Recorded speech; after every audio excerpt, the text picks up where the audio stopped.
Star singer season 9 കഴിഞ്ഞതിന് ശേഷം season 10ൻ്റെ audition വെച്ചപ്പോൾ എന്തോരം പിള്ളേരാണ് വന്നതെന്നറിയോ?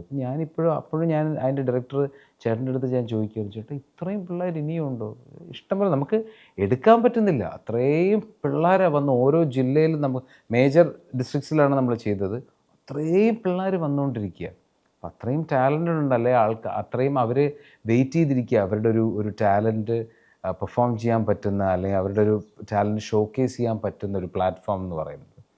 അപ്പോൾ അതൊക്കെ വെച്ച് നോക്കുമ്പോൾ കുഴപ്പമില്ല, നന്നായിട്ട് തന്നെ പോകുന്നു. പിന്നെ മാക്സിമം അവരെ ഒരു ടെൻഷൻ ഫ്രീ ആയിട്ട് അവർക്ക് പെർഫോം ചെയ്യാനുള്ളൊരു അവസരം കൊടുക്കുക എന്നുള്ളത് തന്നെയാണ് നമ്മുടെ ആസ് എ ജൂറി അവിടെ ഇരിക്കുമ്പോൾ നമ്മൾ ചെയ്യേണ്ട ഒരു വലിയ കർത്തവ്യം. പാട്ടിൻ്റെ തെറ്റുകുറ്റങ്ങളും കാര്യങ്ങളൊക്കെ പറഞ്ഞു കൊടുക്കും, പക്ഷേ കുറച്ചുകൂടെ we can make it A little lighter രീതിയിൽ, അല്ലേ? കുറച്ചുകൂടെ ഒരു ഹാപ്പി ആയിട്ട് തമാശയൊക്കെ പറഞ്ഞ് അവരുടെ നിന്ന് കുറച്ചുകൂടെ നല്ല പെർഫോമൻസ് നമുക്ക് കിട്ടും.